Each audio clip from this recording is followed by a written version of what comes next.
Welcome everyone to What the Force, and welcome to Once Upon a Time in the Outer Rim, our deep dive into The Mandalorian, which is Chapter 14, The Tragedy. I'm going to add it in. Dun, dun, dun. Everyone was like, oh no, when they saw this title. It was written by Jon Favreau and directed by Robert Rodriguez of Shark Boy and Lava Girl fame, and a whole lot of Westerns. Yeah. Yep. And vampire shows / movies and Sin City. And I mean, his directing, producing, writing profile is insane. Mm-hmm. He's very, very, very well known. And with me to cover this show and all the other ones is Ty Black. Hello, hello, hello. I'm here. This show covers The Mandalorian from a mythic and genre-specific lens. Our hope is that it helps you explore the show in kind of a different angle, and we're very much enjoying covering these episodes and digging much, much deeper into the show itself. Just a reminder to like and subscribe on YouTube or your podcast app of choice. It will help you keep up to date with this and all other What the Force episodes. All right, we are going to go into the summary and thus spoilers. Yes. Summary for episode or chapter 14, The Tragedy. Following Ahsoka's instructions, Din and Grogu journey to Typhon, where they quickly find the Seeing Stone atop a mountain. After placing Grogu on the spherical stone, a stranger arrives nearby. Boba Fett, cloaked and armed with Tusken weapons, asks Din for his armor. No, not Din's armor, Boba's armor. Meanwhile, Grogu is atop the Seeing Stone, legs crossed in true Jedi form, encased in a Force energy field of sorts, which repels anything trying to get through it. Fennec Shan from Chapter 5 has also returned and is now working with Boba. Their negotiations are interrupted when 2 stormtrooper transports arrive. Fighting together, Din makes a deal with Boba and Fennec. I'll give you your armor if you protect the child. Boba then dons his armor and easily dispatches the remaining stormtroopers. But Moff Gideon looms above and sets his firepower on the Razor Crest, blowing it to bits. Grogu, who passes out after convening with the Force, is now vulnerable, and Gideon releases his ultimate weapons, the Dark Troopers. Before Din can get to him, the troopers take Grogu, and, fearing they may hurt the child if they fire upon him, Din, Boba, and Fennec determine they must find another way forward. With only the Beskar spear and the little metal ball salvaged from the Razor Crest, Din's next steps include breaking out an old enemy, Miggs Mayfeld, in order to rescue Grogu. As Din puts together his group of outlaws, Grogu stands in a cell, slinging around stormtroopers easily, his Force abilities stronger than before. Gideon taunts him briefly, and our last shot is of Grogu, stunned by a blaster in tiny shackles, being taken to Dr. Pershing to be the donor.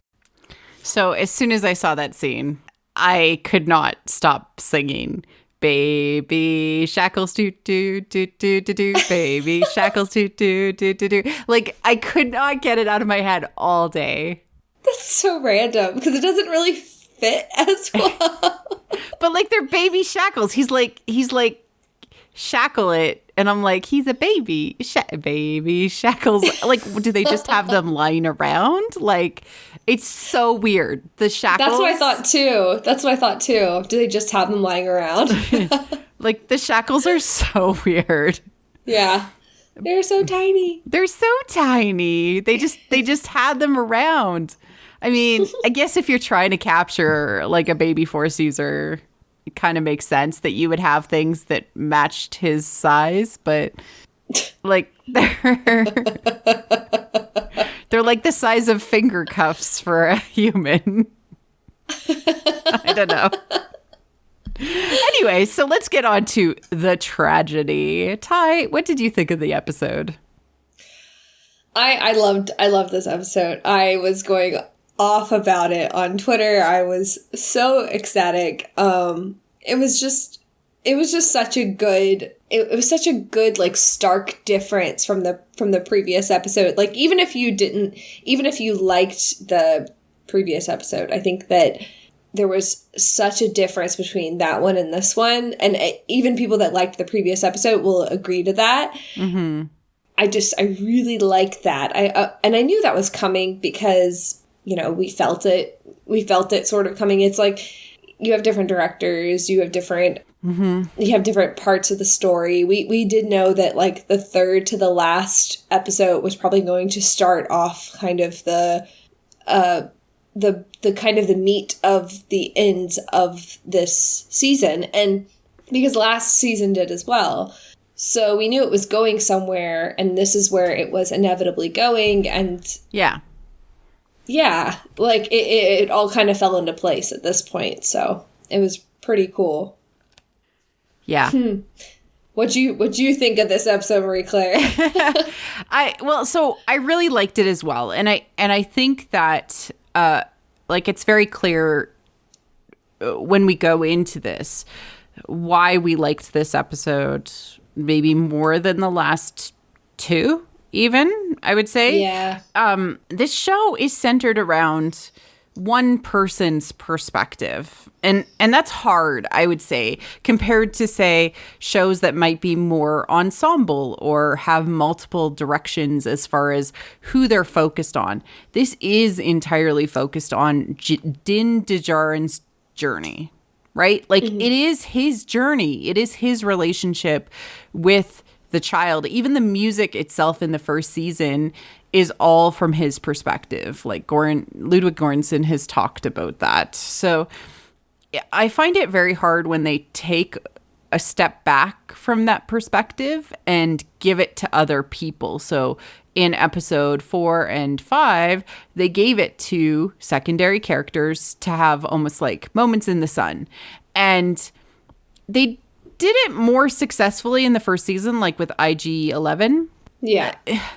But this, because IG-11 was, you know, on the way to rescue, and he was with the child, so that was almost okay.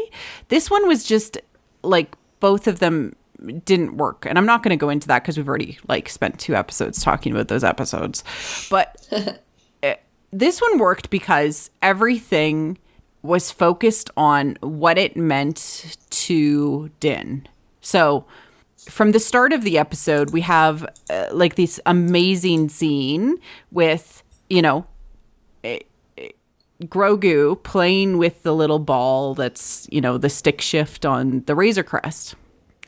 And, you know, Din's like, give it to me, you know, Grogu. And he coos. He coos so delightfully, like when Din says his name. Like, isn't that so enjoyable? Like, yeah. Like, yeah. Oh. He kept playing in a way. Yeah. Like, Din kept playing with him, saying, Grogu? Like, he was looking for that reaction that he normally didn't get. It was like, all of a sudden, it's like when you realize, I mean, I have a dog, so that's kind of like my only understanding of it. But I've seen it happen with parents too, when they speak to their kid and their kid understands what they're saying for the first time, like truly understands it, and that connection is being made, that bond is being made. Yeah. And you get so giddy. It's like, and he giggles, like he chuckles, he giggles, he expresses laughter and joy at that, like, building connection with Grogu. Isn't that wonderful?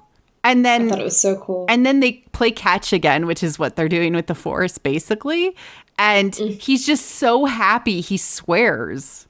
Yeah, I thought that was really funny. I was actually, I had to watch it a second time to understand what happened here, because I was like, why did he, like, swear? Like, why did he get mad?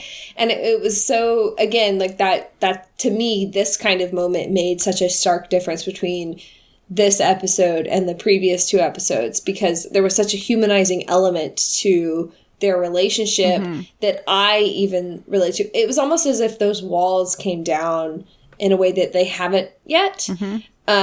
And yeah, like Din basically, he curses and then he immediately apologizes and he's because Grogu reacts like, oh, did I do something wrong? Yeah, because that's a bad word. And yeah, and like this is exact like all of the times that they're in the cockpit of the Razor Crest is like me in a car, like somebody like you know, like swerves in front of you and you swear, you're like, oh shit, or oh bah, and the child is like in the back seat, like, oh no, what happened? Like, why is mom upset or why is dad upset? And like, it's all just these developmental things that you go through as parents and children. Yeah, yeah, exactly. And it's so wonderful. And then there's like this harsh realization as they approach the planet that this means separation. This means like Din is even like, you know, I've promised to do this. Like even though he's saying like, this is what I promised to do, he's even kind of doubting it. Like, even though he says all the right words. And you see like Grogu, like not happy about it. Like nobody's happy about this situation. But like one thing about that moment when he's like, I don't know how to train you. I'm not the person. It just made me feel so much empathy for Han and Leia with Ben Solo. Yeah. Oh, that's a good connection there. Yeah. And then like some other stuff that I've been thinking about like the whole time, you can hear several times through the episode, like what people have pointed out to be Kylo's theme, right? So it's da da da da da. So like Frank Lehman, who's one of the musical experts I've had on the show, tweeted about this. It doesn't feel like it's close enough to be Ben's theme. What it does seem to be is like in the evil motific kind of general language that often happens where things sound similar because it's using the same sort of lexicon of musical notes. It does seem to be related to the progress of the dark side related to Grogu, though. Interesting. Yeah. Because it very much sounds like that theme. Like, the premiere one that we heard in this particular episode, like, that came across at the end of it, it sounded almost exactly like when Kylo's ship lands for the very first time when we meet him on Jakku in The Force Awakens. And if you go back to the first season, whenever the Razor Crest lands, you hear something very similar too. And in episode 2, Attack of the Clones, when the ship lands on Tatooine, you hear like the Naboo ship that Anakin and Padme are on, you hear something very similar too. So it's like foreboding in the musical language. That all being said, we could be proven completely wrong by the presentation of plot that aligns with this foreshadowing. Yeah, because it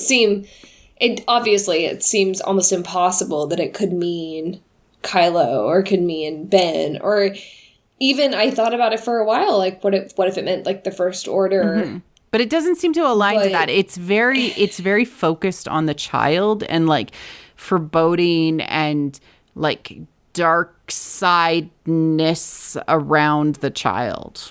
Yeah. So I just want people to like, you know, be aware that I don't think Ludwig is doing that.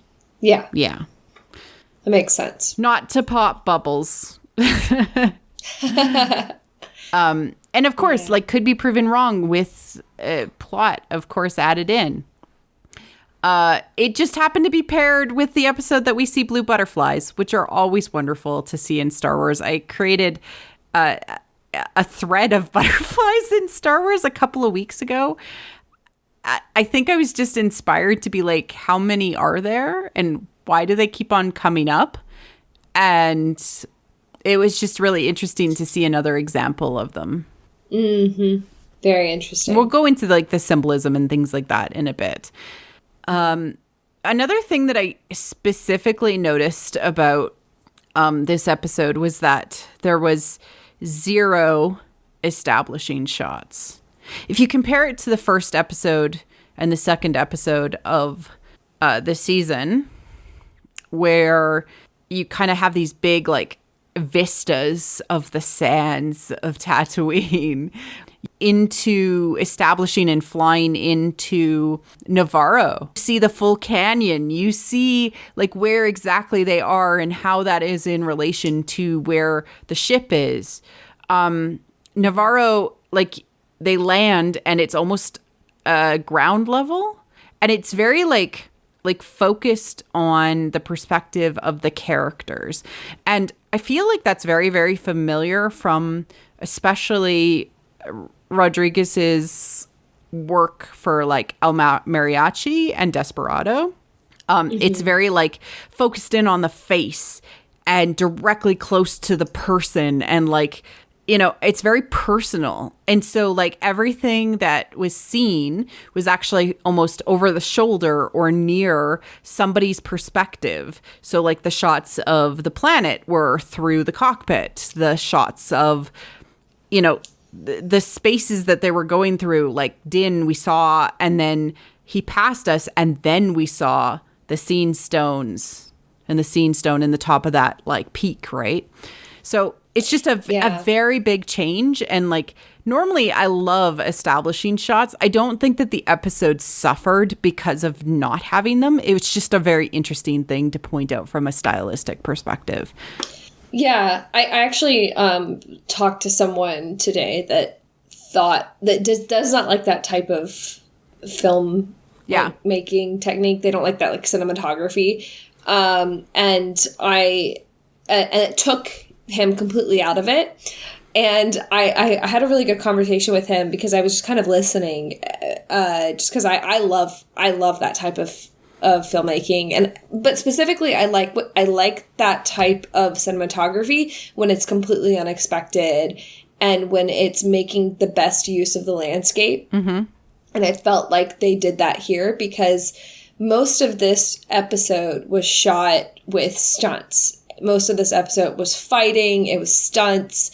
And in the very beginning, when they show Grogu looking through the cockpit of the Razor Crest, like almost like over Din through that front window. Mm-hmm. It's like a shot that we've never seen before. It's something that we've never seen anything from that perspective. And like here we are seeing something from Grogu's perspective, which was something that we rarely see from Grogu's perspective. And I think that was one of the only ones that we saw from Grogu's perspective. Because of he like opens his eyes once he finishes meditating and looks out. So we see I think we see a few shots from his perspective this episode, but like that's a growing enhancement of him separating himself from Din. He is a unique person, right? He was beginning to go on his own like path. As soon as I saw that shot, I was like, "Oh, here we go." Mm-hmm. Like this is him. Like I'm like basically in my head I was like, I'm ready to bond with Grogu. Like I'm ready to find out like who is this creature, who is this like individual, and like what is going on in his head. Like that to me, like that was so important. And I think that like throughout the rest of the episode with that same like stylistic take on the Mandalorian, like it being so different, it felt right because again, like it was using that landscape of being high noon, all light, lots of rock, like what otherwise would have been kind of a boring landscape was used in a very like fun and sophisticated way. I felt, very much. Know? Yeah. Like boulders, hiding, fast action, all of that. And yeah, like you brought up the genre of high noon, and yeah, exactly that. It's like, there's no shadow. Everybody can see everything. And this fight is happening out in the open. you know. Yeah, exactly. There is no hiding. And it also felt like the stakes were higher because of that. And that's the point of that whole high noon genre. Is like, it's very, the stakes are very high because there is no hiding in the darkness. You have to stand up and you have to face it. So yeah, I felt like, I think that's majority of my feelings of the episode were that even though it was lots of fighting and lots of stunts, lots of stunt work, and lots of, like, you know, messing around with different camera angles and whatnot, I felt very sucked into it because having the emotional conflict in the background of having, like, Grogu on the top of the Seeing Stone, and that like, obviously the music kind of tugged at your heartstrings there. And then also kind of the weight of, like, knowing that Din couldn't touch him and couldn't interrupt him, which was a whole other thing entirely. It was very, like, that, like, oh my God, we haven't had that kind of emotional conflict. Like, yeah, there was, like, three major things. So there was, if Grogu is successful, there will be a separation. I need to save you in this moment no matter what, because you are the important thing in my life.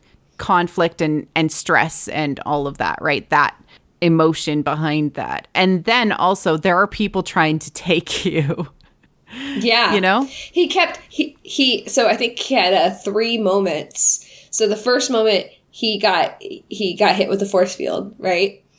And the second moment he got hit with the force field and he passed out.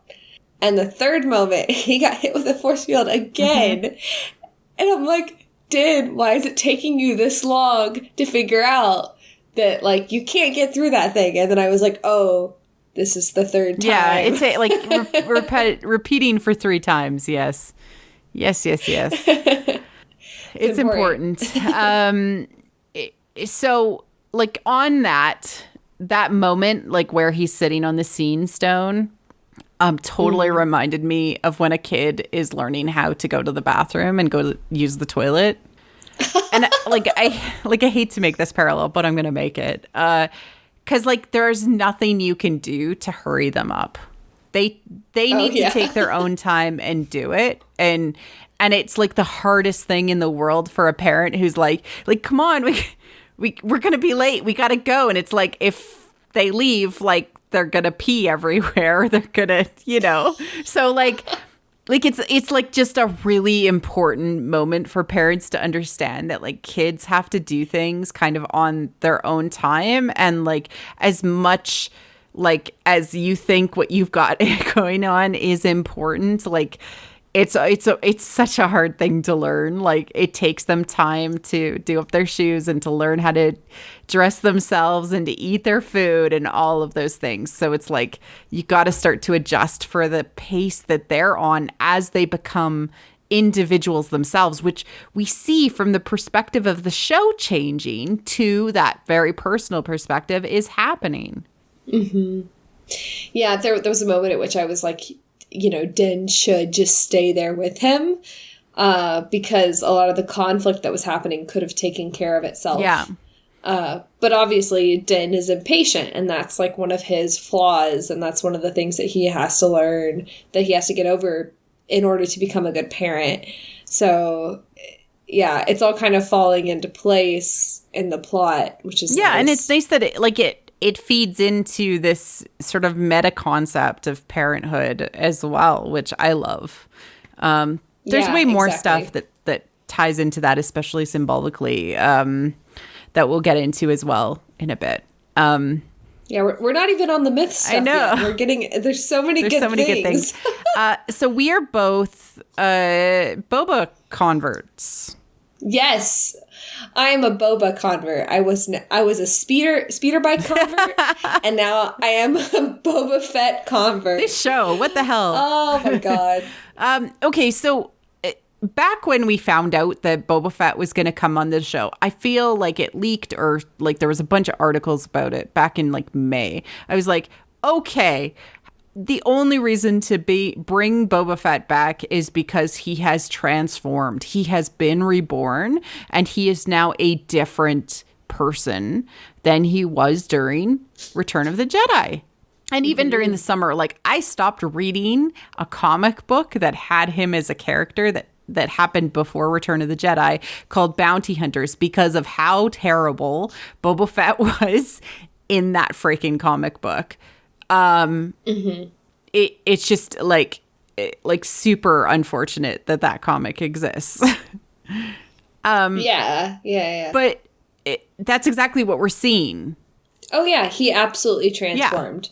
Yeah. No, there's really I was very, very much happy with his whole demeanor. I mean, it was very clear from the very beginning. And we'll talk more about him when we get into the myth stuff, but yeah, I'm a Boba convert. That was hot. He's hot. It's not the only reason, but you know, like it's just so interesting. Yeah, he's now like super fascinating. This interesting mix of all of the different integrated pieces that he has had to collect along the way, including, you know, recognizing the history that his father had. That was amazing stuff. Good job, Mandalorian team.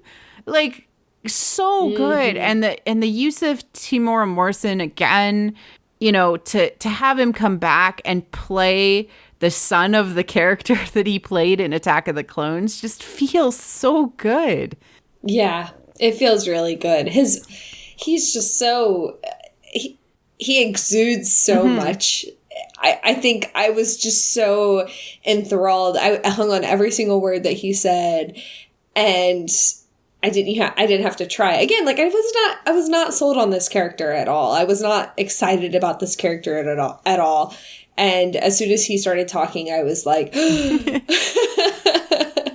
yeah, I mean, the first time around, I didn't take notes. I didn't like think about other stuff. I had fun watching the episode, and that's what you want, like from an episode of this show. Yeah, me too. I love that we got so much more of Boba's history. I love the relationship he has with Fennec Shand. Thank you for bringing back Ming-Na Wen again. She's amazing. I loved her in all of Agents of S.H.I.E.L.D. and, of course, Mulan. And she deserves all the world. And I hope that she's in all of season 3. Thank you. That's my soapbox. Oh, she had like the coolest stunt in the whole my God episode. She had two really cool stunts in the episode. Like the one where she sees the cliff and then flips around, shoots, and like rolls out from that. Yeah. I died. She has this beautiful... me too. I had chills. She did that thing where she jumped off the cliff, she turned around, pointed her gun, but then she had her legs in like that beautiful like dancer's pose that you just love. You see it in like lots of like martial arts types of movies. But she does it in such a like flawless way. I mean, I know that was her. It had to be her. She does all of her own stunts, so it had to be her. But that was cool. I thought it was really cool to not only bring her back, but to utilize her talents and to utilize her in that way. Yeah. Awesome. I also loved that Boba Fett was like old. Oh, yeah. And they showed it in like so many wonderful ways. Like not only was he wily and creative and wise, like so wizened, you know, like he understood the world around him and has come to a place where he has almost like peace with his existence. But like he shot at the one carrier and he destroyed the other carrier. And he was like, I was aiming for the other like one. Not unlike having two carriers in Tross, which is hilarious. I like, not that that's what they were saying at all. It's just like that was very, yeah.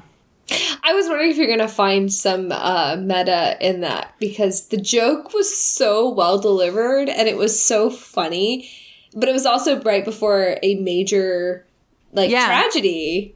You know, it was like the tragedy of the whole episode, and that was like the one joke that was cracked.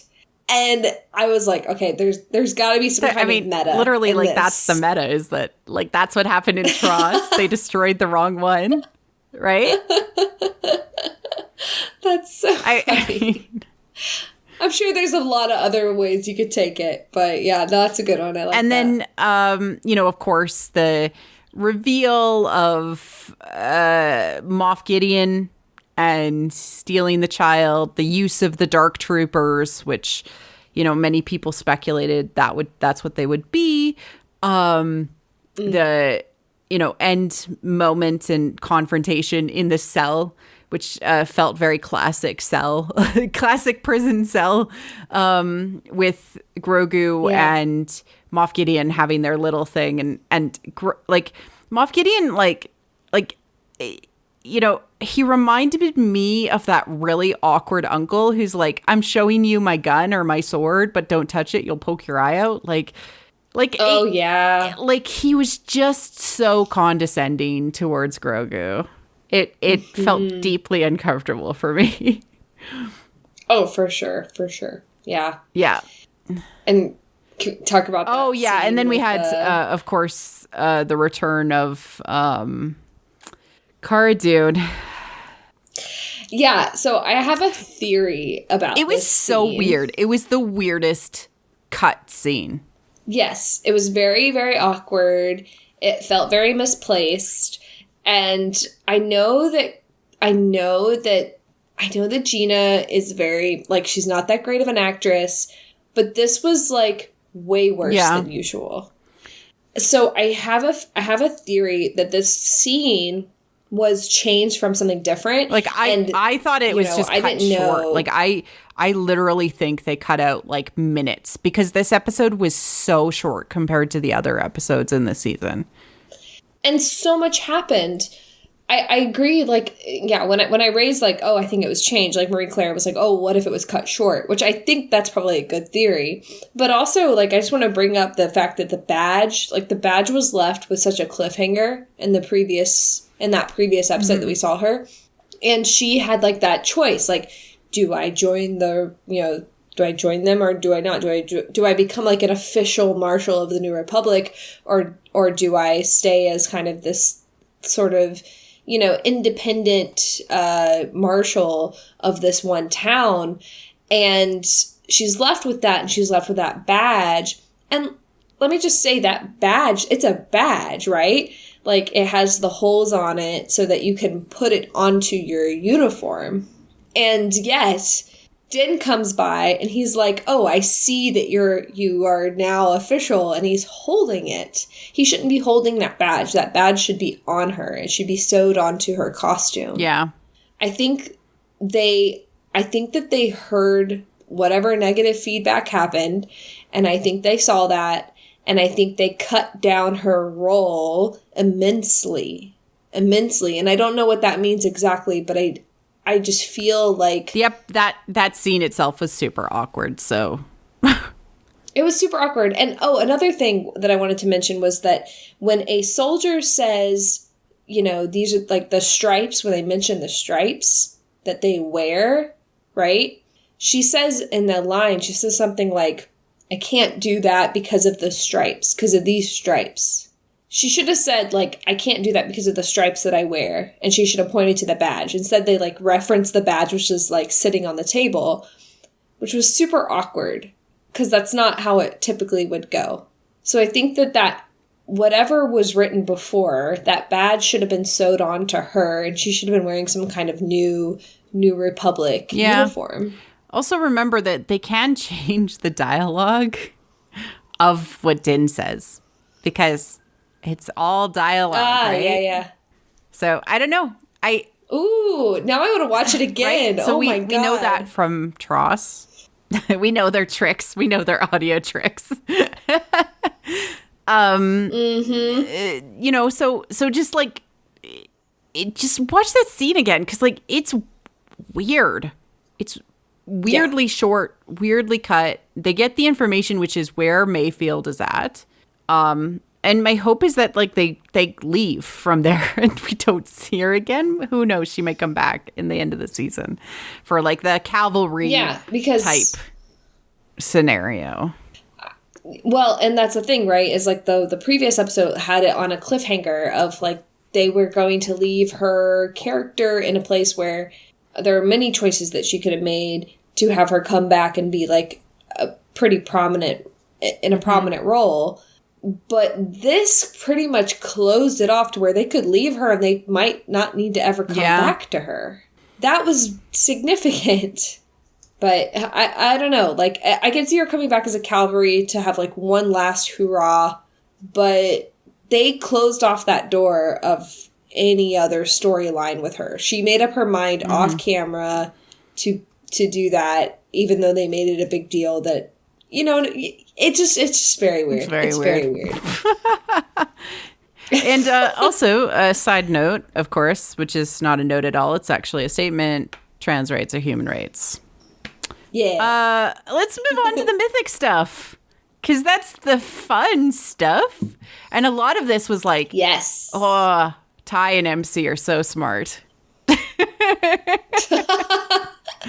Not to toot our own horns or anything like that, but we did get a lot of things right, which is cool. I love it because it means that they're still playing with the structure, even though some of the episodes maybe wandered away from what we thought were going to happen, right?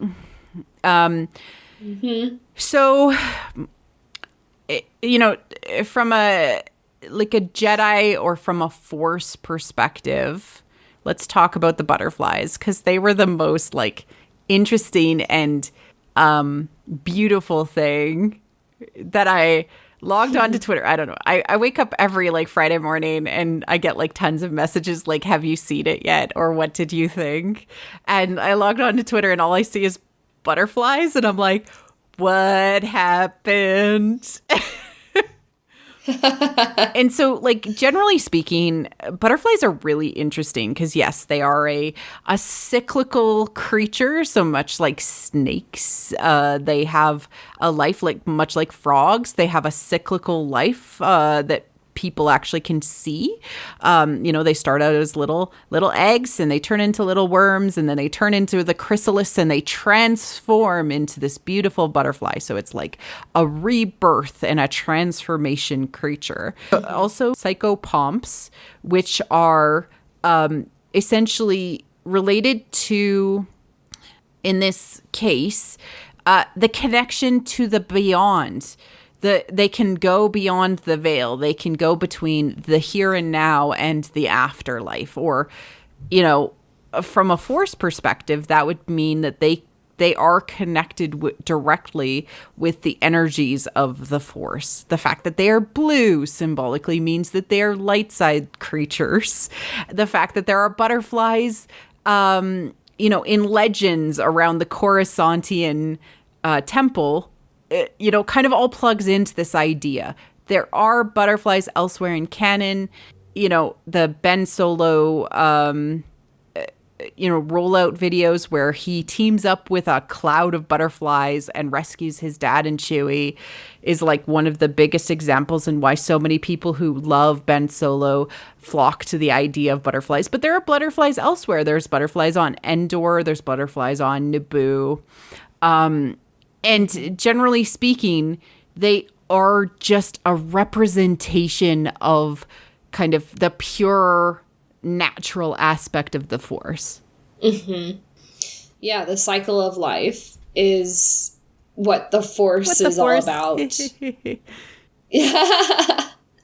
Yeah. Yeah, I mean, it all goes down to the same thematical elements, and that's why they're constantly used. And of course, the blue butterfly, I mean, that's very particular, but we see blue butterflies in a lot of the Star Wars examples as well. And again, blue is a part of the Jedi and the light side. Like, it's very significant. We see it all the time in opposition to red. So, and it seems to have like almost an an innocent use of the Force feel too. But again, I just love that they added them in because it's such a subtle, beautiful thing. Him trying to touch the butterfly like coming closer to him, and they seem to be like focused on the like little bushes that were around the scene stone. And it was just it was just such a beautiful and peaceful moment. Like when you enter a butterfly garden. But yeah, in some cultures and in some belief structures, they are scary because they carry souls. They're like ghost carriers.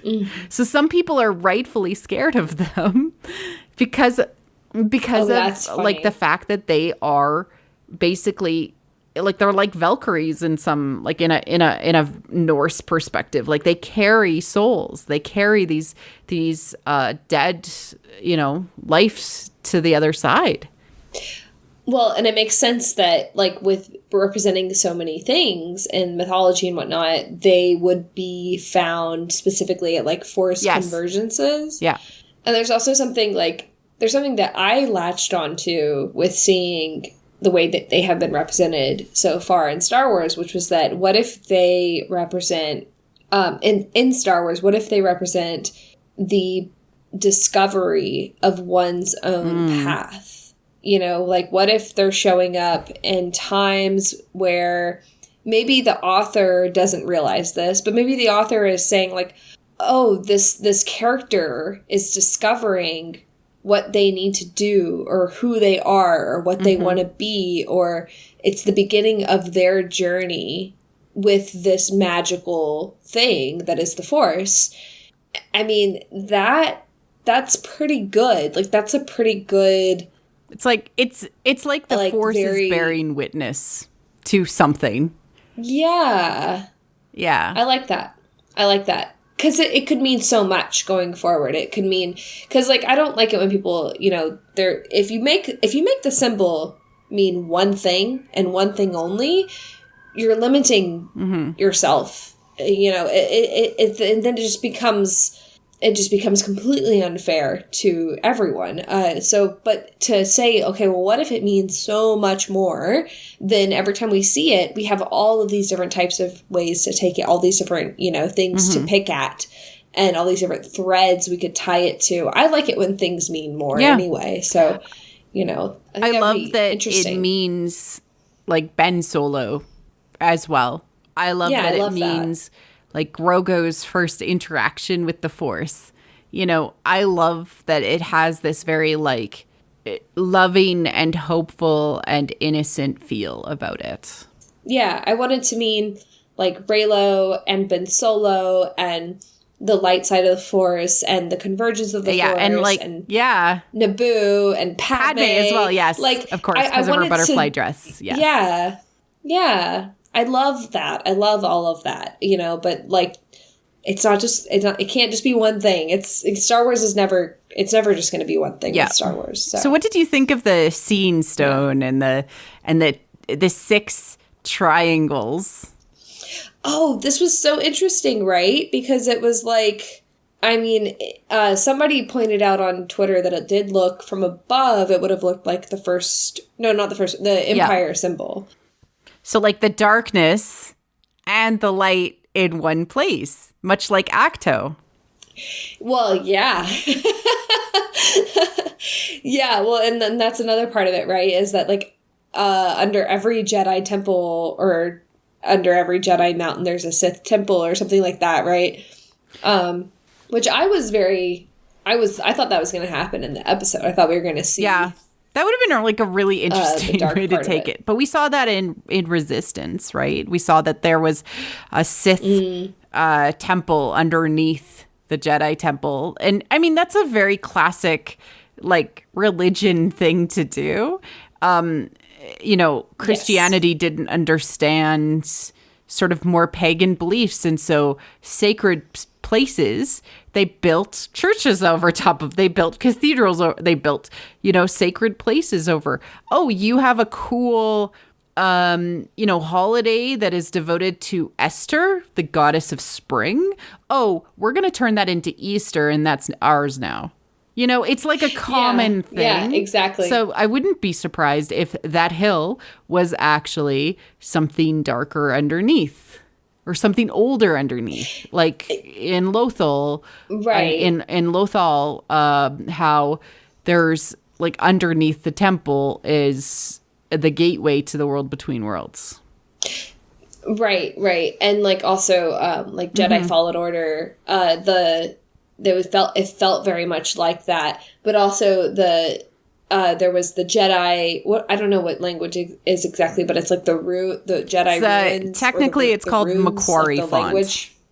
Thank you, because it doesn't mean anything. It's like I mean, but, so there's like a journal book that has it translated to like English letters, but I've asked people if it means anything, and they're like, we don't want to comment because we don't want to be wrong, and we don't know if, the art direction at the time that we used it knew what it meant. And yeah, so it's best to just assume that it like just basically is the language of the Force. Yeah, and that was like around the sphere that was lighting up. That was that was that language. And I stared at it for a long time with the translated, like the letters. I was trying to make sense of it, and I finally gave up because it was just a little too fuzzy and it was making my head hurt. But I doubt it means anything, and I'm sure it's all gibberish in that episode. But the interesting thing about it was that, again, going back to like what lies underneath, because in Jedi Fallen Order, the whole thing is about, you're constantly, you see like this beautiful land above, but there's always stuff below. There's like this very much 3D map that you have to deal with, where you keep going down and you have to come back up. And to me, like, seeing that sphere on the top of that mountain was like, oh, what's below, what's below, what's below. So I'm sure like symbolically we're going there eventually, but this was getting into my brain in a very weird way. As above and so below. It was like as above yes. and so below. Yes, especially with that pillar of light that shot up into the sky. I was like, well, if it's shooting up, then it's shooting down. And only half the ball was shown. The other half is underneath the ground. I liked also that to like start his meditation, Grogu actually reached out and touched the ball, like the stone, to like ground himself, to connect himself with the world around him, which reminded me very much of that scene in The Last Jedi when Luke takes Rey's hand and puts it on the rock when she's meditating. It's like, what do you feel? Yeah. Because reach out. Yeah. And she reaches out into the air. And he's like, no, like, feel. Like, you have to use your senses to connect with the world. Exactly.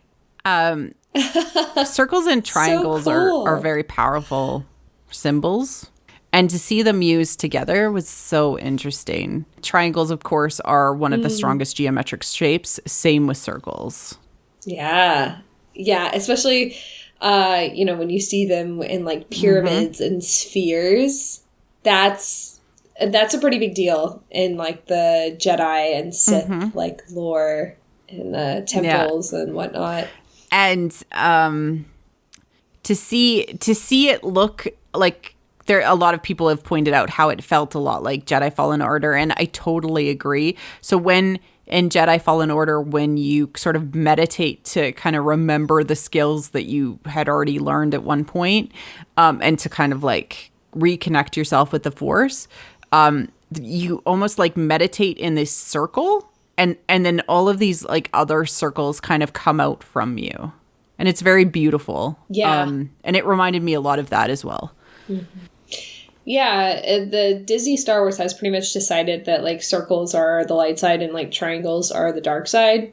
But we keep seeing like triangles pop up in ancient Jedi things. And so that's really, really interesting because it's I want a symbolism of Star Wars book. And if nobody else is willing to write it, I will totally pitch it to people.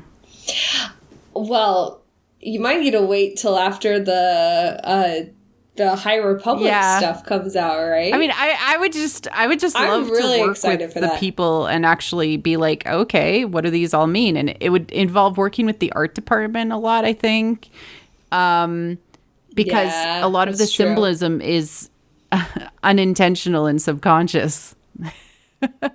Yeah, that's true. Yeah. Yeah, especially like in terms of, the triangle pointing upward and a triangle pointing downward and like all of that. Like it would be really interesting to kind of write about and that. like people like Doug Chang would have so much to contribute to something like that. There is also something about being on the mountaintop and meditating, because it's like physically you are connected with the ground, and your upper like head, your highest chakra, is connected to the sky. So like from a like Buddhist perspective, you're like totally aligned between heaven and earth. Yeah. And I looked up specifically to make sure, but the child, Grogu, did have his hands in the Gyan Mudra, which is like the first finger and the thumb touched together. And this was such like a cool little thing that they decided they were going to do, because it means that he was like focusing his mind to receive knowledge. Because the hands, when they're placed like that, the way that they were placed, it directs the energy to the body to help you like accept that knowledge. So it really was like him becoming one with the Force and like accepting, I would assume, the knowledge from the Jedi, because that's what they're trying to. I think that's what they're trying to do with these kinds of meditation. Yeah, it's like connecting with the Force in so many ways. What did you think of the fact that there was like literally a force field almost created by the Force that Din couldn't approach? Oh, yeah. Yeah, I like that. Well, that was like whenever Buddhist monks, when they meditate, you can't go in.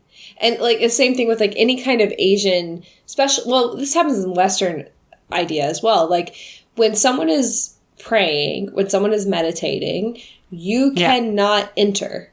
They go in and then they come out a different person. You are not allowed to go in. And so there's a lot of different symbolism that's done with that. It was really cool to see it done like so physically. I love that Din tried to turn it on like a machine. Like, like...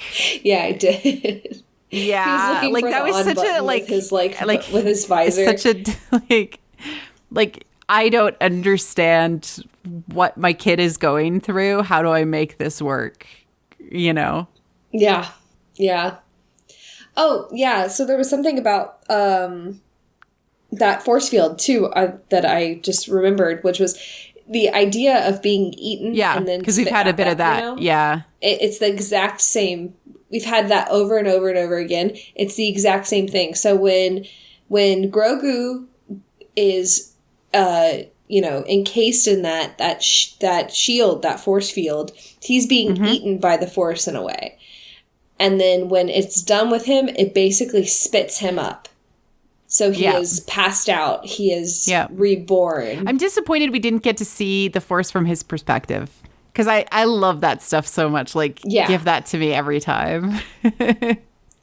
I do feel like we got a little bit of it in the music. That was really, really, really, really cool. If we didn't have that music, I probably wouldn't have liked that. I'm looking forward to digging into it. I thought that was Christy. incredible. Like, that's like... Oh, yeah, you guys are going to find the coolest stuff. But I did want to say, like, his perspective has to be there. It has to be there because he can't talk yet. We don't have, like... There's very little that he can do as the tiny little puppet that he is. But, yeah, it'll get there, I'm sure. Getting into, like, the Razor Crest, the big part of, like, the episode was, like, the Razor Crest being blown up completely to where it's completely, like, not salvageable anymore. Were you really? I was excited so because excited. Like, of what it means, right? But I love that ship. Like, I hope I get a Lego version of that for Christmas. Like, because I love that ship so much. I want little Din as a Lego person. I want to build that ship because, like, every Christmas I usually build like one Lego thing, and like I want to build the Razor Crest. You want to build that? I love it so much. It's so important to the show. So I was very happy that they destroyed it, because when something is that symbolic and that important, if you're unwilling to get rid of it, like you have to, they had to get rid of it for the character growth. They had to get rid of it for what it stood for and what it meant for that character.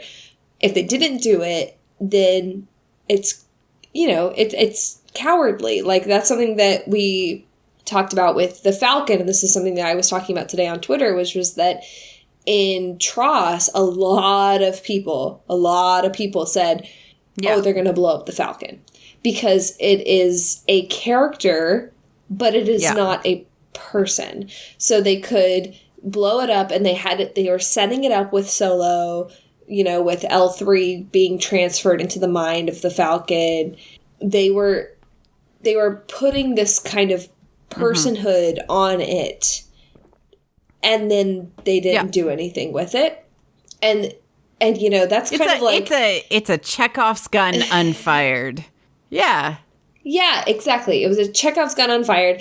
And so now when we have like all of this emphasis being put on, like, he's constantly trying to like patch it. Yeah. He's constantly trying to like fix it up. The only choice is to be remade.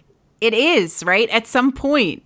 And like, so last season and during our deep dive discussion on the hero's journey comparison to season 1, we talked about how the Razor's Crest is like the knife's bridge, which is, famously one of the like stories that Joseph Campbell really liked to talk about. Lancelot walking across the knife's bridge, and it's a representation of how narrow the hero's journey is for a character, and sometimes you fall off and you're swept away by the river. Yeah, and he relates it directly to like this Hindu scripture, which is basically goes translated as like, rise, awake, having obtained these boons, understand them. Like the razor's sharp edge is difficult to traverse, the path to oneself is difficult. So that means everything for Mando, like, especially in this episode, like, having obtained these boons, understand them. The razor's sharp edge is difficult to traverse. So is the path to oneself. It's, you have nothing left except for those boons. Understand them and understand where you are, and understand you have to delve into yourself. So something else about this with alongside like Lancelot's journey across the edge of the sword, which is that it's not just about like crawling across it. It's not just about like going on the journey, but it's also about failing. It's also about falling off of the edge. And how do you pick yourself back up and continue on, which is like so hard. Exactly. And understanding that these external manifestations are not the truth, right? Right. Well, right, because what did the Razor's Crest mean to Din in the moment before it was destroyed? It was a home. And like that was a home. That was the only thing that he could provide the child. It was the only thing that he could provide And Grogu. Now he doesn't even have that. Well, now he has to Yes. So what can he offer as a parent? What can he offer as and so like homes represent safety, nurturing, and hope, of course, right? Growth and all of those things that you can offer. And that was the home that he offered. And then it was destroyed by a destructive force that is oppositionally opposed, this binary that was created by this. And all that he is left with once he sorts through the ashes, which again is very symbolic to be able to pull things out of the ashes, right? To rise up out of the ashes, is the spear that represents his ability to protect, right? Protect. And the ball, which represents his ability to nurture. Mm-hmm. Those are his boons. Yeah. Yeah. Love it. Love it. Love it. Love it. Love it. Yeah. Yeah. I'm a big fan of this particular consistency in the storyline so far, and we'll talk about more about what the spear means. And I'm going to get back on my bull with, how I love it. First of all, he's there's just so much here. The seeker of the Grail finder. Well, yeah. I don't know how much you want to talk about this in detail, but we talked about it in previous episodes. There was going to be a separation. Hey, we warned you. Did you have anything to say about that? No. I mean, like, it wasn't like, we're not the only ones who talked about it. I mean, there was a separation in the previous season too, at pretty much the same time, actually, which is really interesting. Yeah. Well, I mean, like, at Navarro, because I think it was like he was left behind with IG-11, right? And Quill. I think it happened in the end of the third to the last episode. Yeah, though, and right? then he was taken. Yeah. Yeah. I think that he was scooped up, and like when they killed Quill and they scooped up at the end, I think that was the end of the third to the last episode. You're right on time, everybody. Good job. Yeah. We're setting our clocks to Mando time. Yeah. So we don't really need to go into that too much. We just knew it was going to happen, and it is actually very, very important from a development of both of the characters' perspective to have a separation and for them to understand who they are apart and then who they are together. So let's go into the spear since you want to talk about it. Oh, yeah. Yeah, I did want to talk about the spear. I have been stuck on this because, like, I didn't quite like the last episode. And the giving him the spear felt so disjointed to me. But as I thought about it more in this episode, especially how he pulled it out of the ashes and the way he did. Oh, I love it. I love it so much. Oh, it was so cool. And seeing that that's all he has left, I started to dig into it a little bit more, and I totally forgot that the name Parzival, and I know some people don't know this, but like I tend to relate a lot of Din's journey with Parzival, which is a Knight of the Round Table, and he's also one of the knights that like Joseph Campbell has a strange affinity towards, because he was written by this author Wolfram in a very specific way that Campbell just goes on and on about a lot, especially when it comes to, like medieval mythology. So I kind of fixated on Parzival in comparison to like, Arthur or like Lancelot or any of the others, or Gawain. Talks about all those too. But Parzival is really interesting because Parzival's name means pierced through the middle. Oh. Yeah. And at first, like obviously what that means symbolically, what that means like mythologically, is that Parzival is going to find the middle path. And that also means something about the middle because he is the Grail finder. He is the one who finds the Grail at the end of his story.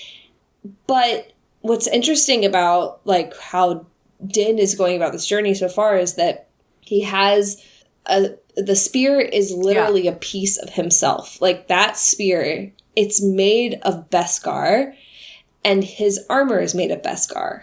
So that spear is him, symbolically.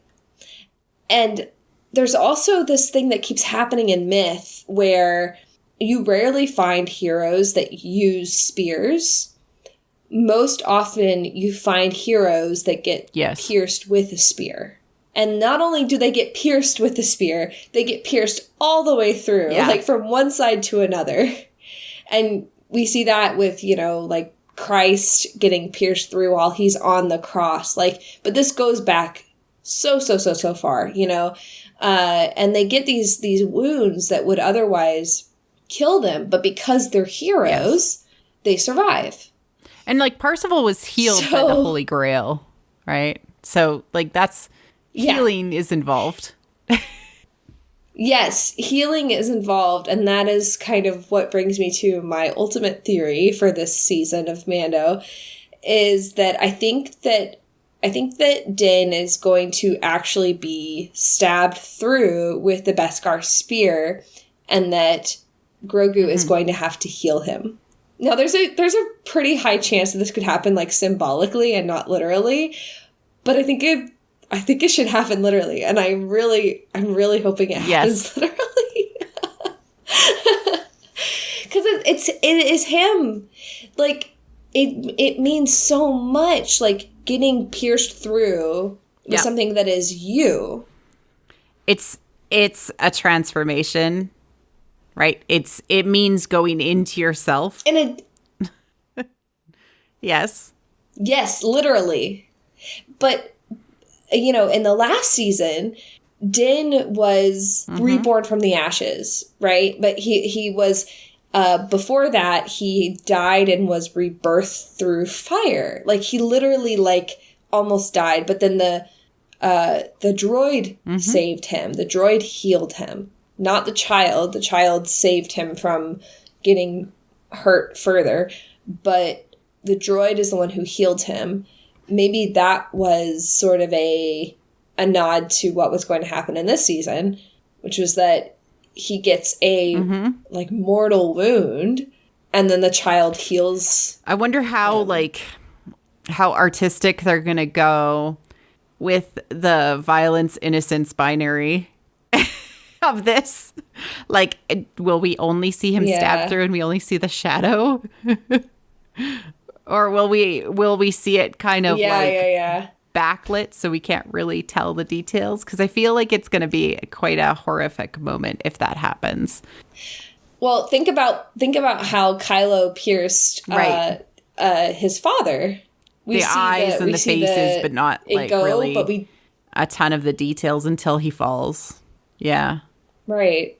I think that makes sense. I don't think that Din, if he's going to get mortally wounded, I don't think he's going to get mortally wounded by the Darksaber, because they could do a lot to say, like, they switch weapons, or, you know, Moff Gideon's able to take away the spear and then stab him. Mm-hmm. Yeah. Mm-hmm. I think that's probably what will happen, so smart. I will say that it's smart if it happens, but I'll just, you know, otherwise, I just think like that makes sense. If all of my theories about him being Percival and all of that is true, which it's so far it's become true. I mean, I know Grogu in the is beginning, the Holy Grail. Yeah, Grogu is the Holy Grail. If we're getting into what that means, because that's something that Parzival didn't have a companion, but yeah, that's kind of the point of Parzival, and so that would make sense that Grogu is the Holy Grail. But also, another thing that happened with Parzival, which I brought up in the beginning of this season, which was losing his steed. We talked about that, and I was like, oh yeah, his ship's getting beat up, and his ship's getting destroyed in certain ways, because, you know, what happens when you lose your steed is like you've lost your way and you have to like take somebody else's, and it's like, oh, well, then it actually literally happened. Like, I was so caught up in like the symbology of it that I didn't think about it literally happening. Yeah. And then it's still symbolic that it happened. So I don't know. But it's literally, it did happen. So it means something to the character. It also means symbolically something to sort of the essence of what is being said as well. Yeah. Right. And do you think, and I know that we threw this around like early season, do you think that we're going to get kind of like the Knights of the Mandalorian round table? I think we will. Yeah, like with Bo-Katan. I don't know. Ahsoka. I mean, Ahsoka's kind of the wizard, right? Yeah. So I don't know if she'll Merlin, be there, but Boba Fett, the armorer. Yeah, Boba Fett. Even it'd be really interesting to kind of delve into if like Fennec could be, because she's sort of like a squire right now. In some ways, right? So how old do you have to be adopted into the Mandalorian way? The creed. Is the creed even important anymore? Yeah. She could be a foundling. And that would be kind of like such a cool way to take this, like, you know, mythologically forward, you know, the story forward. I just think I love the idea of the round table, which is all based on knights of different backgrounds and temperaments and experiences all coming together towards a common goal, which is to return or to create a location, Camelot, that is protecting and caring for the community around it, and exists by a code of honor. I love that so much. Yeah. I love knights. I love the idea of knights and the fact that Mandalorians wear armor means that they're all knights. Thanks. Oh, absolutely. Yeah. There is that idea of like just like knighthood, and there's that idea of like the rightful king, but there's also this idea of like loyalty to and one's fealty subjects. goes both ways. Like that always comes up. Like you might swear to me, right? But my job is also, because you've sworn to me, is to protect you. Yeah. Yeah. That's like a consistent thing in that mythology. So, and we talked about this like a couple episodes ago. Come on, go there, please. Like, it's so cool. I really hope it goes there. I do want to talk a tiny bit about owing a life debt, which is actually like a super Star Warsy thing, and like thinking about Chewbacca. Right, we now know how the life debt happened. Jar Jar like owes his life, but this is the first time that I've seen a human owe her life to another human. I found that super interesting because it really relies on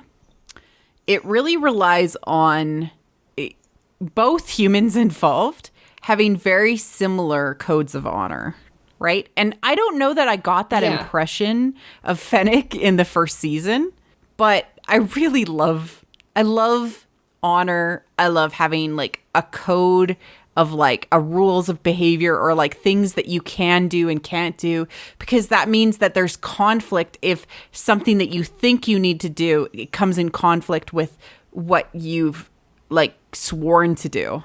It adds so much to the story to have these interlacing complexities. And in so many ways, having a code of honor is just, a social contract of a sorts, but it's an older one. Fealty and all of this is just older social contracts. How do we get along with each other if we live in a place where somebody could come by and murder me? Well, you have somebody who's bigger and stronger who protects you. Right? Who has saved your life or has worked towards making sure that you are safe and secure. I don't like feudal systems in real life, but I love them in fiction. Right? Yeah. And then like along those lines, like, did you have any thoughts on the life debt and the debts and the honor that seem to be very present in the show? I know it's very odd. I like more so getting into like the character motivations of it, which I want to get into after this. But it all goes back to that. It all goes back to that knighthood type of thing. Absolutely. There was so much amazing stuff with Boba Fett, and we're going to get into him in just a moment, even more in detail about like his collection, but like the fact that he reclaimed and like integrated all of the different aspects of himself in this single episode was wonderful. So we saw him like who he was like when we saw him in the first episode, just dude walking by on the screen. He was a very complex person, covered all in black in robes, carrying the weapons of the Tusken Raiders, and a gun, like a shotgun type gun, and then a musket type thing, like a musket. And then he put on the armor, and so he became the bounty hunter again. And then he reintegrated into the Mandalorians by saying, like, this is who my father was. And it's exactly like what happens when a son of a knight takes over their father's armor. That's he showed. His chain link, his code link or whatever, his code that he showed Din was like his like coat of arms, right? I am of the knight order. So cool. Yeah. Yeah, I thought that was really cool. I was like, oh, it's like his, yeah. It was funny. I was watching it and I was like, oh, he's showing him his pedigree. Damn! That's what it is. That's what it is. Yeah, like, but that's what coat of arms were. That's what coat of arms are. You're like, oh, that coat of arms belongs to Sir Jango of Fett, of course. Yeah. And Sir Jango of Fett was made a Mandalorian knight back during the Mandalorian, like, revolution, civil war. Of course you're a Mandalorian. Mm-hmm. Yeah. Yeah, there's like this weird thing with that because it does. I mean, I've been watching The Crown a lot, but, you know, it reminds me of that. It reminds me of like the idea of like, you know, you have the Plantagenets and then you have the Tudors and you have the, you know, the descendants of like Queen Victoria, and then like they decided to rename themselves as the House Windsor and like all of that. It reminds me so much of the feudal system with the clans and the houses and the fealty and like who you're working with.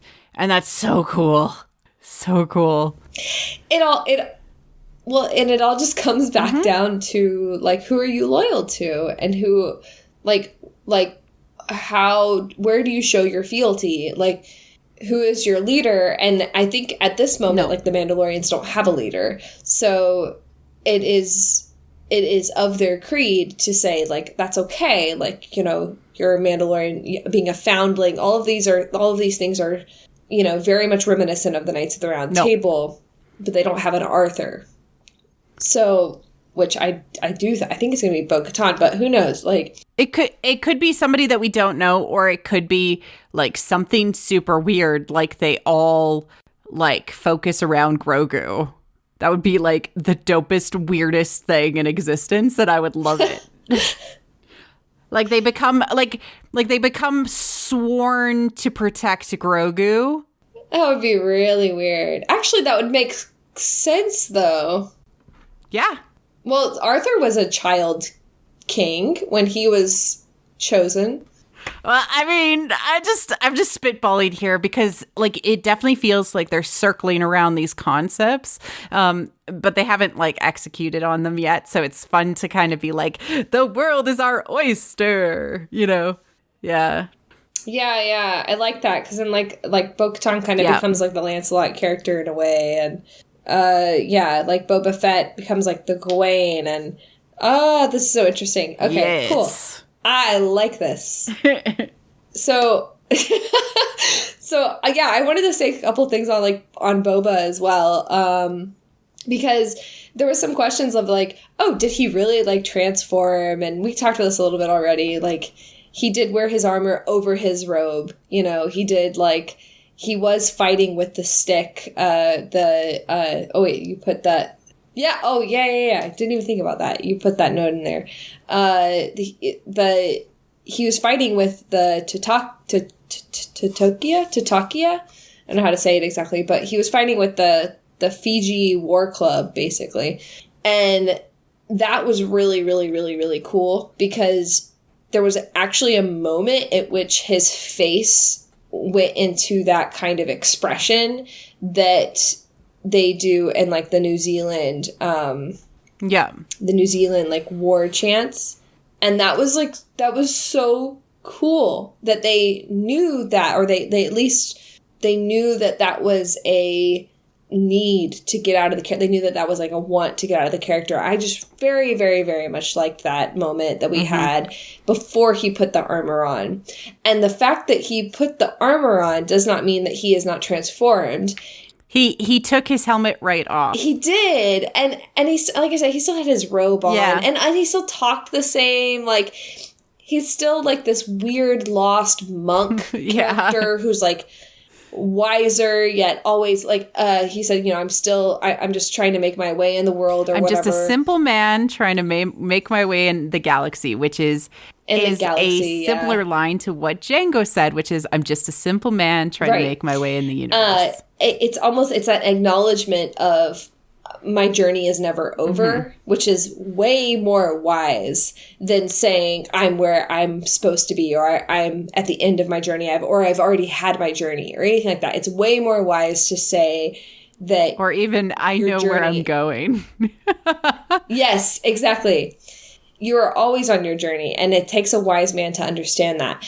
And there are a couple other things that he said, which I really, really liked, which was, I give my allegiance to no one, which means that whoever does raise up that sword, whoever does raise up that, could be, because he acknowledged himself as a Mandalorian, is he going to be loyal to a Mandalorian leader?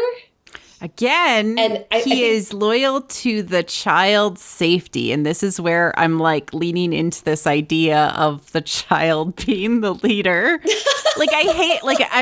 It's so crackpot. Oh my God. It's so crackpot, but it's so good. It's so good. But no, there's something in that, right? Because everybody becomes circled around protecting the future, the child, everybody. What remember when we were like, last season, Baby Yoda, what does Baby Yoda represent? Well, it's like the baby myth. It's the baby Star Wars. It's the new Star Wars that has been reborn and is taking us into the next generation.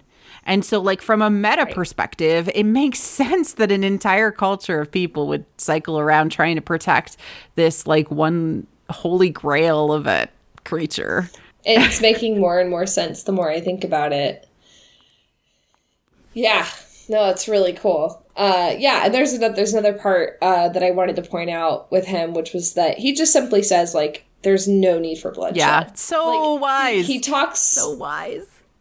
He's so wise. He talks up this whole thing I got my gunman up there. And then he's like, there's no need for bloodshed. He's trying to threaten to a certain extent, but he doesn't actually want to hurt anyone. He's just he just wants to get his armor. He wants to reclaim that part of himself so he can continue on his journey. And it's like these defeated enemies in a way, or these enemies become allies. And that's a really important thing. Them being defeated can also give you the boon of their He accepts it so quickly. Yeah.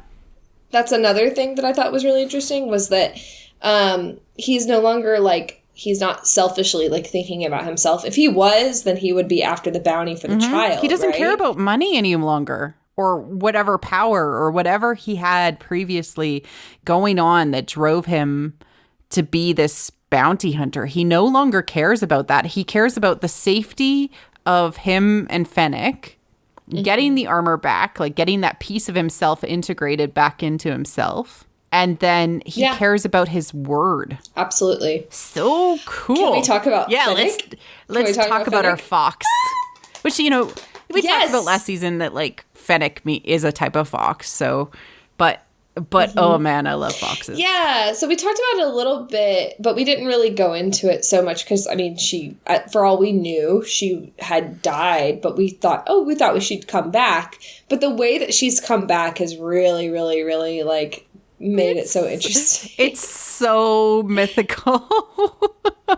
It's very mythical, in a freaky way. So, and I know this is so funny too, because MC has been watching The Tale of the Nine-Tailed, which is about this exact myth, which is the Miho is a nine-tailed fox, which is kind of the main fox myth it's specifically in Korean folklore. Yeah, but nine-tailed foxes exist in China and Japan and kind of all over Asia. Right. So they exist in all over Asia, but specifically in Korean folklore, they are evil. They're werewolves or vampires. Whereas in China, they're just kind of trickster beings, or they're just something that a lot of higher mortals or higher immortals can just transform into, or they are born into, or whatever. It's a clan, or in Japanese, it's a more of a trickster god. But in Korean myth, it's a werewolf thing. And the trick is that they turn into a beautiful woman and seduce you. Yeah. And then you find out that they're a nine-tailed fox, actually. And then they eat your liver. Yeah, they do eat humans. That's the funny thing, is like they actually eat like the flesh of people. But what's really fun about this is, and just a reminder, like this whole connection comes from Fennec is the name of that character, and there's a Fennec fox, and this is like the premier fox myth. Like, this is the big fox myth, and it happens in Asia, you know, and we know, like, what's her name? Ming, I don't know how to say her name. Ming-Na Wan? It's like W-E-N when right. one. And is she of Chinese descent, I think? I believe so, yes. Yeah, that makes sense because of Mulan. But yeah, but this whole thing is so interesting because of this whole connection that this Gumiho can ascend, they can become human if they abstain from killing for 1,000 days. So killing and eating of like human flesh for 1,000 days.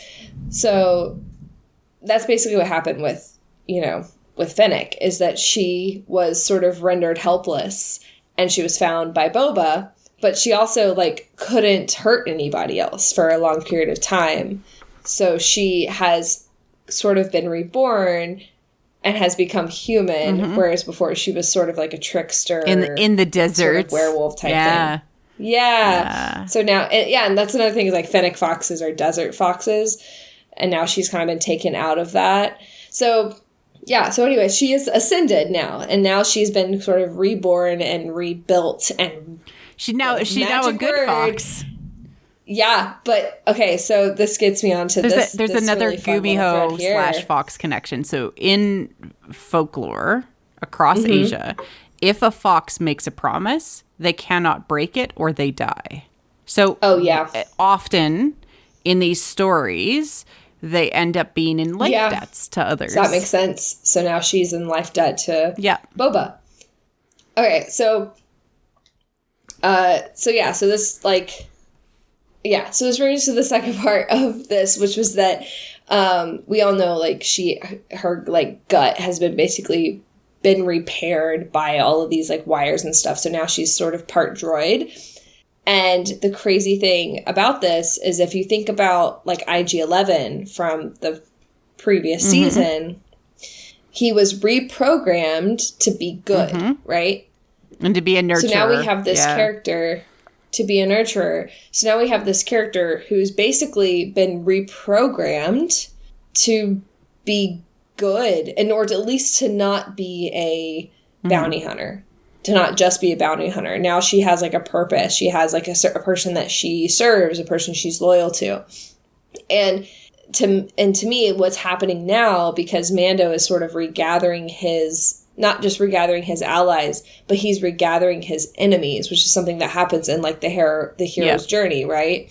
You always have like a gathering of allies, and then like you go through more of your journey, then you have like a regathering of allies. That all happened in the first season. Now he has a regathering of enemies, and all of these people that he is regathering are sort of reprogrammed. They're reborn.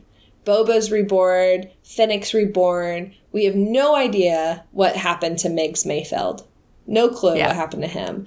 But he's got to be reborn, you know? Like, they're all going to be reborn. And, or like IG-11, reprogrammed. Transformed. Right? Transformed. Yep. Very, very, very cool. Because anybody can be saved. Anybody can be transformed. Big love for that statement right there. Anybody can be transformed. Yeah. Oh, love it. So Migs Mayfeld is the next. We heard that's who he's going after. Yeah. He's going to break him out of prison. Hopefully that's not going to take a whole episode. Because we only have 2 episodes left. Yeah. And that's the part of Din that he had locked away with the other parts of himself in the prisoner episode, the different parts of himself. This part which I would interpret it as this part of himself killed for money. I think that Migs Mayfeld is kind of that greedy part of, you know, Mando's personality. Because we had the one that killed because he was programmed to, the droid. We had the one that was killed because he's kind of a monster. The one with the horns. The one with the horns, yeah. The one that he killed because that's the only thing he knew how to do. We had the one who killed for fun, which was the Twi'lek girl. And then we had the one who killed for money because he's in it for the money. Yeah.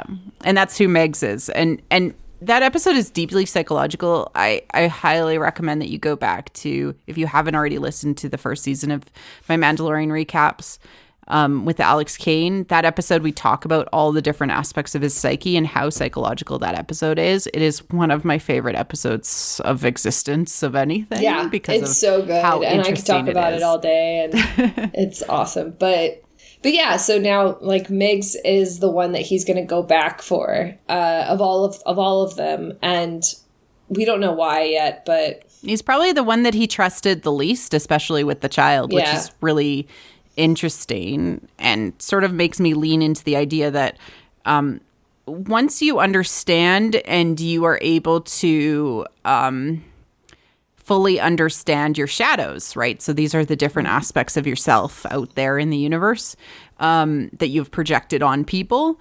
Once you're fully able to consume those, reintegrate those into yourself, then you're able to use them for power, right? And so him no longer seeking reward, money, etc., him understanding that aspect of himself will hopefully allow him to, work with and I think so. Get what he needs. Yeah, because he's not going to underestimate him, and he's not going to. He's not going to be a fool like he was. I say fool in the most loving way, but like it's so funny because like another translation of Parsifal, depending on like what you're looking at, also means the fool. So yeah. Oh, good. So I feel like, you know, Parsifal in like the first season, you know, is a fool. And, you know, Din was a fool. Mm-hmm. But in the second season, he's the one who's pierced in the middle. So yeah, he's going, as we've seen already, you know, he is speaking more like Queel, and he's making better decisions. His only lacking elements are in his, you know, parenthood. Like, he doesn't really know how to be a parent. He doesn't know how to be a dad. Those are those things he still has to learn. Well, and there's plenty of other stuff he has to dive into and delve into, but yeah, like, I like that idea of him, like, using the shadows of the self for power. Yeah. That's going to be neat. I hope that's what we see, like the shadows of past self, of who he used to be, for power. And we might not see all of that this season. I just don't think that there's time. But again, we need like temptation type moments in the future, and he has to resolve some of those things. And then sort of we might see, of course, Bo-Katan come back, because she wants the Darksaber, right? Yeah, I could see her coming back. At least at the very, very end, maybe. If not, I think there's going to be like a cavalry type moment where like everybody shows up to help. I still hope that there's a personal confrontation that means something to Din, though. That's really important to me. I think that personal confrontation is going to take place at the end of this season. I think he's going to fail and get pierced, and then I think the cavalry moment's probably going to come in next season.